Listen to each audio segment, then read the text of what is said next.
This show is produced by the Hartman Media Company. For more information and links to all our great podcasts, visit hartmanmedia.com. Jason's an incredible human. Jason's spoken at our one of our previous Black Card Summits, actually came out to Utah, spoke it, and just wowed the entire audience. People have still talked to me about, like, man, remember when Jason came out and spoke there? A lot of you guys know my dad, big time fund manager, now retired. For years and years and years, he's been like, Bridger, you got to go listen to Jason Hartman. This guy is one of the sharpest people. And this is coming from my dad, who's a multi-billion-dollar fund manager. Yeah. Saying Jason Hartman is one of the sharpest people I listen to. He's like, I religiously listen to this guy. Welcome to the Creating Wealth Show with Jason Hartman. You're about to learn a new slant on investing, some exciting techniques, and fresh new approaches to the world's most historically proven asset class that will enable you to create more wealth and freedom than you ever thought possible. Jason is a genuine self-made multimillionaire who's actually been there and done it. He's a successful investor, lender, developer, and entrepreneur who's owned properties in 11 states, had hundreds of tenants, and been involved in thousands of real estate transactions. This program will help you follow in Jason's footsteps on the road to your financial independence day. You really can do it. And now, here's your host, Jason Hartman, with the complete solution for real estate investors. Welcome to episode 2206, and today we will finalize our conversation with Megan Gorman, talking about all the president's money. Before we do that, though, I got to tell you, it would seem pretty obvious that we are under attack, especially if we are in the middle class in the United States. You know, if you think about it, these globalist elites, and I know there are people out there who say, oh, this guy's got a tinfoil hat on. No, I don't. Not at all. In fact, I debunk a lot of these theories if you've been listening to my show for any amount of time.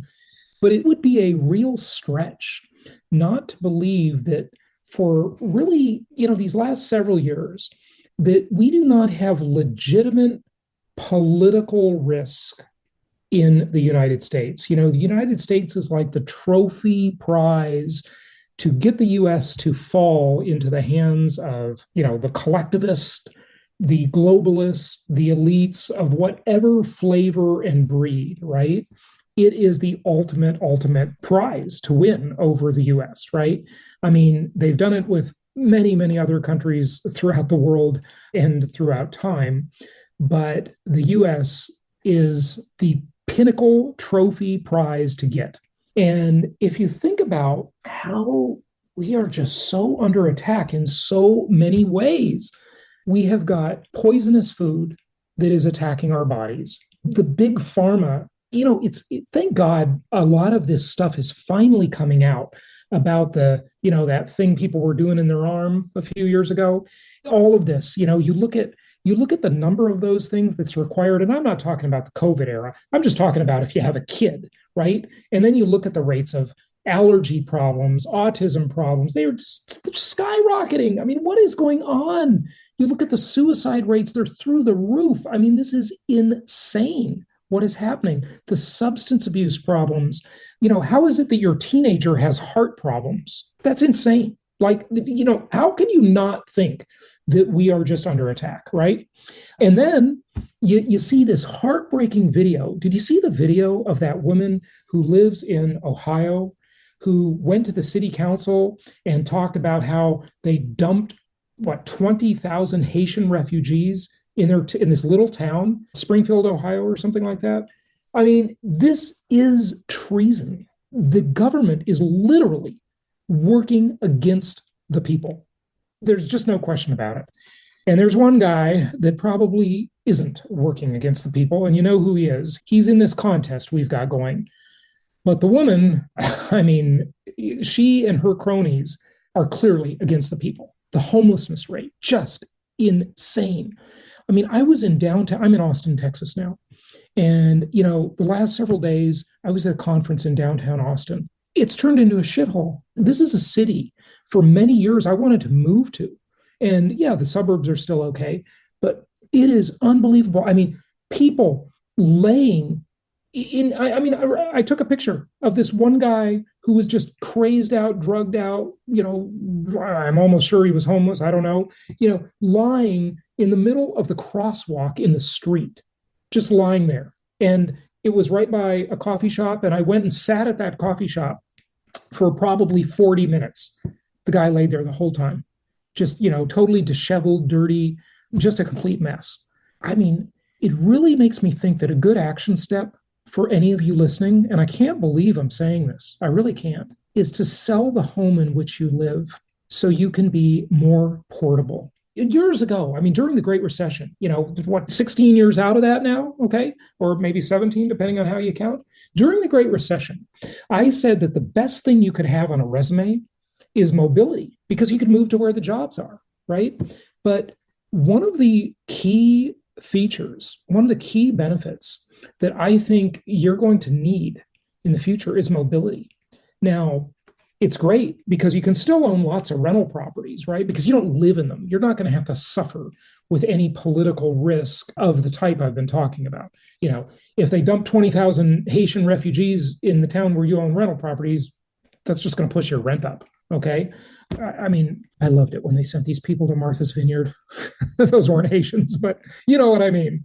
It's just, you got to send them to the wealthy suburbs where these rich liberal elites live. That's the best place for them to go. Yeah, there is legitimate political risk in America now. There really is. Thank God we still got these three branches of government, so it moves slowly. The risk is slow. In other countries, it can be fast. It can be overnight. What is the coup? What do they do when there's a coup, right? They command the army, or at least a part of the military or the army, and then they take over the TV station, the media, they shut down. Oh, wait, in Brazil, they shut down X, right?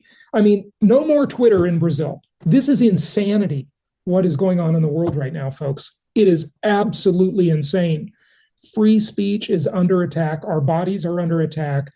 They've been hollowing out the middle class for decades now, so the wealth is under attack. It is crazy what's going on in the world right now. But on the bright side, maybe on the bright side, maybe this isn't the bright side, I'm not sure. It could go either way, right? But on the bright side, look at this. An AI scientist is inventing and running its own experiments. So artificial intelligence is one thing.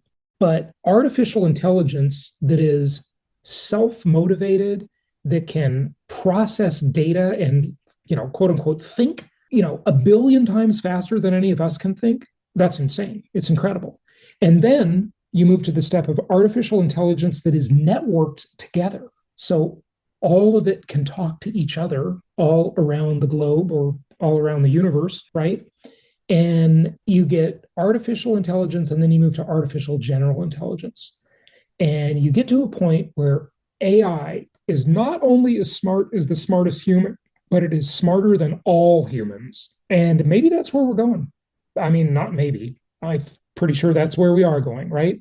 But this AI scientist, and there's going to be 1 billion more of these, is letting programs learn through open-ended experimentation that may unlock remarkable new capabilities as well as new risks. It's an amazing time to be alive, but it is scary. Now, this might be the thing that saves us from this crazy political risk I was talking about. It might be I don't know.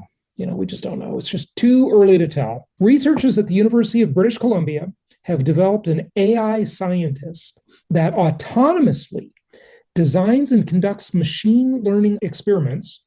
Collaborating with Oxford and Sakana AI, the project explores open-ended learning, allowing AI to generate novel ideas, its own ideas, right? Recent findings include improvements in image generation and deep learning. While results are modest, the potential for more capable AI systems is significant, raising concerns about reliability and safety. This inflection point, the hockey stick on the chart inflection point, comes so quickly with this type of thing. It will make your head spin. It'll happen so fast. We are talking 6 months, a year. This is not evolution, this kind of stuff. It can move so quickly because the power of its processors are so fast that it is revolutionary beyond maybe any kind of revolution we've ever understood in technological advancement. So pretty amazing and scary at the same time. But that doesn't have a lot to do with my political risk comment earlier. Look at this. Here's a tweet that you can't see in Brazil, I guess, or in North Korea. I guess they're kind of in the same league now. For too long, the average American has been squeezed by big banks and financial elites. It's time to take a stand together. And this comes from Defiant Trump. So there you go. And this story broke a couple of weeks ago. In 2011, senior officials from the Biden administration, including the White House, repeatedly pressured our teams. This is Zuckerberg's letter, Mark Zuckerberg. Maybe he's waking up and becoming a decent human being, or maybe he's just trying to, just lighten his load for the prison term he might serve someday. Hopefully, we'll see. A lot of frustrations in our team. When we didn't agree, right? Oh, they didn't agree with the censorship. Come on. You sure about that? Ultimately, it was our decision whether or not to take content down. And we own our decisions, including COVID-19 related changes we made to our enforcement in the wake of this pressure. I believe government pressure was wrong. Yeah, I don't believe that, but whatever. And I regret, and I don't believe that either, that we were not more outspoken about it. More outspoken? You didn't tell anybody this. What do you mean? Like, this is the enemy talking to you, right? The people that put me in Facebook jail repeatedly, YouTube do the same thing. They take down the videos. They give you a warning. They say, go to a re-education camp. It's 2024. Haven't we seen this stuff play out? I mean, this is what you do in the Soviet Union. This is what you did under Chairman Mao. This is what they do currently in North Korea. I mean, literally, like, it's the 2024 version of re-education camps. Are you fucking kidding me? This is insanity, okay? So Zuckerberg goes on to say, I also think we made some choices that, with the benefit of hindsight and new information, we wouldn't make today. Really? So you thought that, a couple of years ago, Mark, you thought, oh, censorship is okay. And, it's okay to spin the news and ghost people, make a ghost posting. I can't believe we're even talking about this, people. I can't believe it. Like I said to our teams at the time, I feel strongly that we should not compromise our content standards due to the pressure from any administration, like the Biden administration, in either directions. And we are ready to push back if something like this happens again. It's happening now. It's happening now. I mean, Facebook is still giving out warnings. It's amazing. If I post a picture on Facebook of what I had for lunch, I get 1,000 people that look at it, right?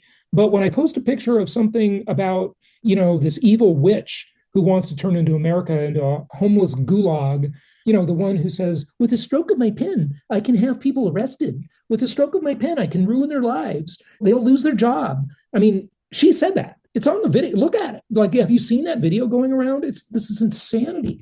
It's just crazy. So that's what you got. Zuckerberg doing that. So look, if you want to avoid some of this political risk, if you want to have a plan B, join us on Wednesday. JasonHartman.com Wednesday, we're going to talk about unlocking global freedom. This has been a long requested topic. All of you empowered investors have been requesting this for a very long time, and we're finally doing a masterclass on it, and it's totally free. So if you're interested in offshore planning, if you're interested in asset protection, if you're interested in dual citizenship, having a second passport or a third passport or a fourth, if you're interested in having more options, join us on Wednesday and check out what you can do here. If you're interested in second citizenship by investment, by ancestry, there are all sorts of options. This is a whole world of options and opportunities. Or maybe you just want to live abroad for a few years like I do, just to try some different things, get a simple visa or residency permit. Join us on Wednesday, and that's at noon Pacific, 3:00 Eastern, jasonhartman.com/Wednesday.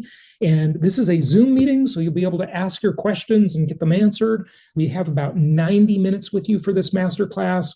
We have two great speakers.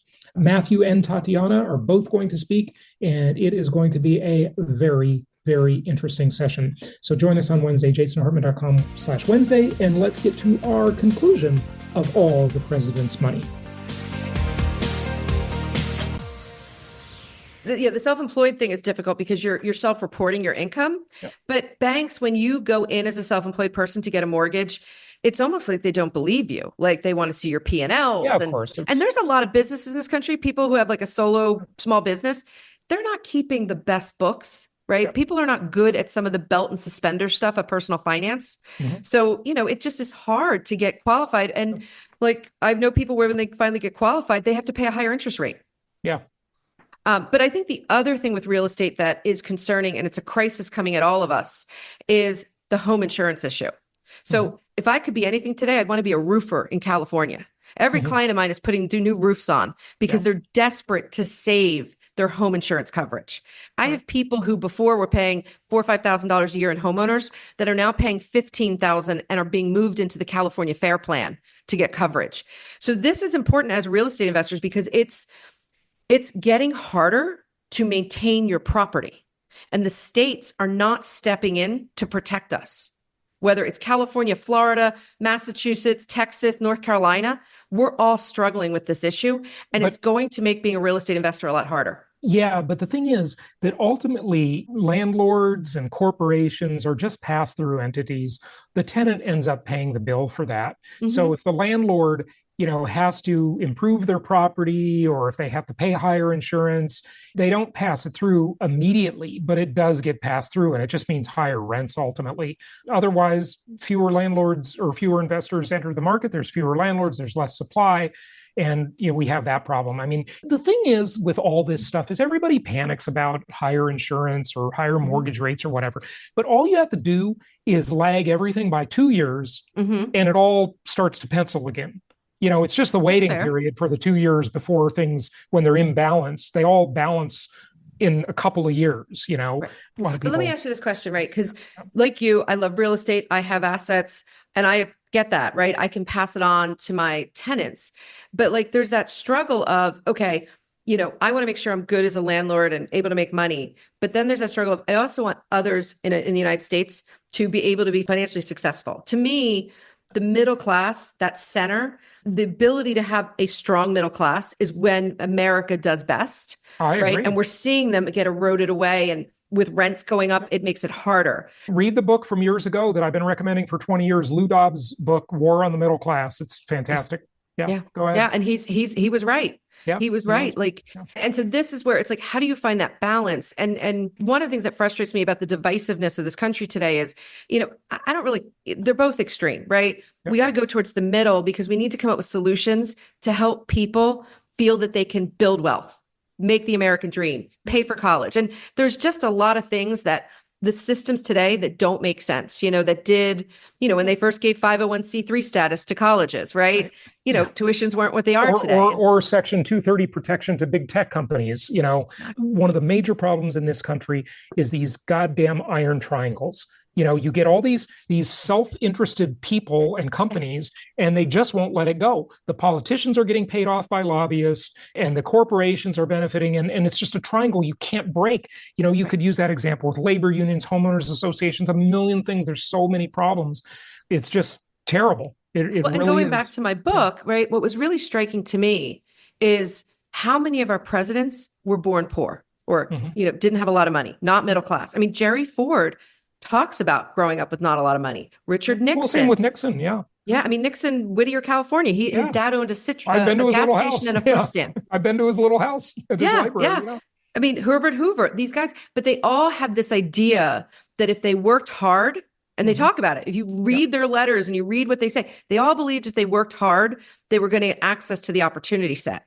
Yep. I don't believe people today have the same belief. And I think you're completely correct. That iron triangle is making it so difficult to have belief. And that's what's so frustrating. I mean, the fact that tuitions are $90,000 a year, it's crazy. And that's because the government insures student loans. If they would stop doing that, the tuitions would fall to where they should be in the market. But the student loan people have lobbyists. So it's that vicious circle. It's awful. And why is it, to your point earlier, Megan, why is it that it's so hard for a 25-year-old to get a home loan, yet it's a cinch for an 18-year-old to get a student loan for the same amount of money?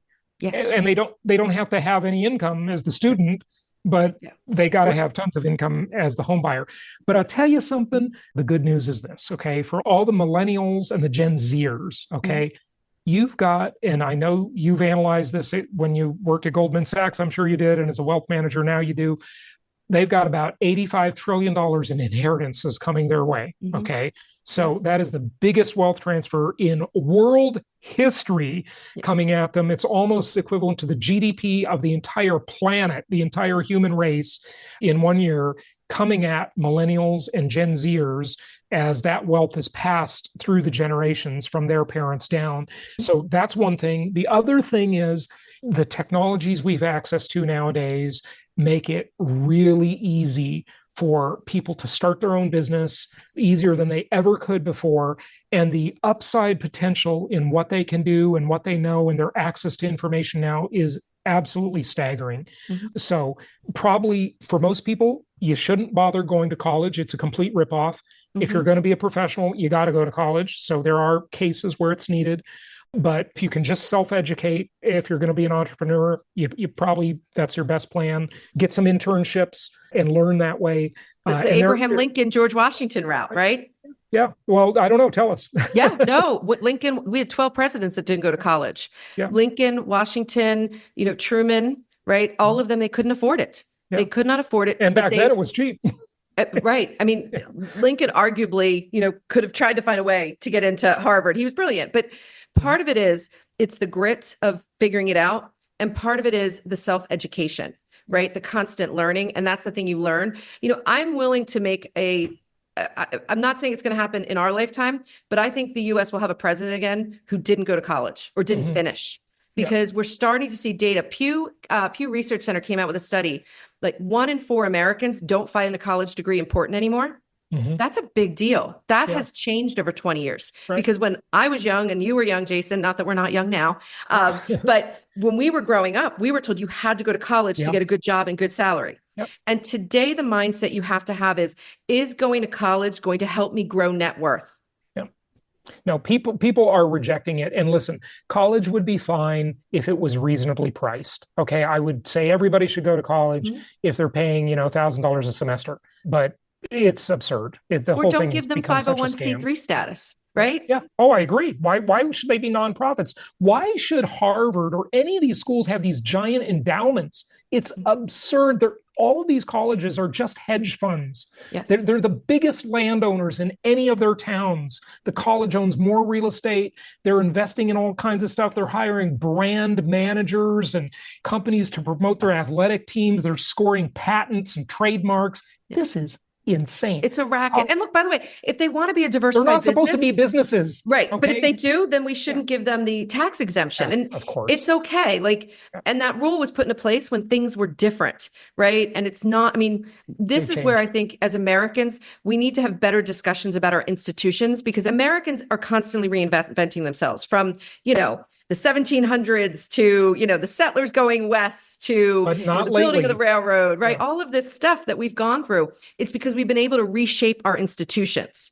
Right now, we're in a period of time where we're struggling to reshape the institutions, and we're not able to help others get to build wealth. I never think of wealth as a pie where it's only a limited amount of pie. Wealth is something anybody can achieve if they have the opportunity set.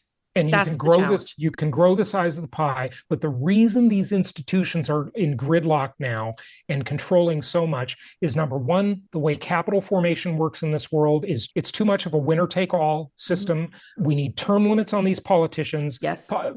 Being in office, in any public office, was never meant to be a career. None of our founding fathers thought that. That wasn't the way it was supposed to be. They were supposed to leave their district and serve for a short time and go back and run their businesses and do their thing. And we've got to have term limits, and we've got to change the way lobbying works in this country. And we've got to get the companies and the foreign governments and the foreign interests out of our political money system. It's difficult. Boy, Megan. Yeah, there's a lot you and I could go on about. Yeah, I know. It's so interesting to talk to you, but just kind of wrap it up for us on wherever you want to take it, something we didn't talk about. And of course, give out your website. And the book is fascinating, so everybody should check it out. Yeah, look, I think that we can learn a lot from the presidents in building wealth and sort of the ups and downs. Like people think to make money, it's all one upward journey, right? It's a lot of ups and downs. And you've started this talking about Jerry Ford. And I think I'll finish with Jerry Ford. He was someone who didn't grow up a lot of money. He actually used to donate blood at $25 a pop to help pay for his tuition. But he was never afraid of the pivot. And what I mean by that is when things were starting to maybe go sideways or, he was given an opportunity set, he was never afraid to go against the grain. Mm-hmm. And, he was first recruited to be an NFL player. He turned it down, right? Every time he wasn't afraid to be different. And then in his finances, he struggled paycheck to paycheck till he left the White House. Mm-hmm. And the reason he ended up monetizing is he said, and I have it in an oral history, he was like, look, I'm a capitalist, God damn it. I'm going to go make some money. Yeah. And he did a bunch of different things, took on speeches, built real estate, got on corporate boards. But he also made mistakes at times. He did a series of medals with the Franklin Mint, and people were like, oh, that's very gauche, right? Mm-hmm. And so he wasn't afraid when he started to fail to pivot away from it. And so I really encourage people to think about that with their own money is, not every day is going to be puppies and kittens and rainbows. But when you see yourself starting to not do well, don't be afraid to say this isn't working and move in the other direction. Yeah. So. And Megan, that is such a great point. The other thing I'd like to just add to that before we go is that we all have all of these challenges and setbacks in our life. And some people allow a setback to become the excuse to not keep going, right? Yes. And the world just forgets about them. This adversity, it like Nixon says in his book, In the Arena, which is such a great book, by the way, is that the adversity that doesn't kill you makes you stronger, basically, is, in some aspect. And just the power of momentum, of keeping going, of just every day getting up and doing the work, it just has this incredible effect on the flywheel of your life. So I really encourage people to look at it that way. And it's when you study luck, right? Luck is not something that's whimsical that happens. You realize it's about consistency. Yep. And so even though people chalk things up to luck, when they're really talking about I've been consistent in my behaviors. Yep. You make your own luck. Very good. Megan. So Jason, you can find my book at allthepresidentsmoney.com or on Amazon, Barnes & Nobles, or Books A Million. And feel free to check out my website because we're going to be having a tour at the presidential libraries. And I appreciate you having me on. Good stuff. Well, thank you, Megan. All the President's Money. Check it out. And Megan Gorman, thanks so much. Thanks. Thank you so much for listening. Please be sure to subscribe so that you don't miss any episodes. Be sure to check out the show's specific website and our general website, hartmanmedia.com, for appropriate disclaimers and terms of service. Remember that guest opinions are their own, and if you require specific legal or tax advice or advice in any other specialized area, please consult an appropriate professional. And we also very much appreciate you reviewing the show. Please go to iTunes or Stitcher Radio or whatever platform you're using and write a review for the show. We would very much appreciate that. And be sure to make it official and subscribe so you do not miss any episodes. We look forward to seeing you on the next episode.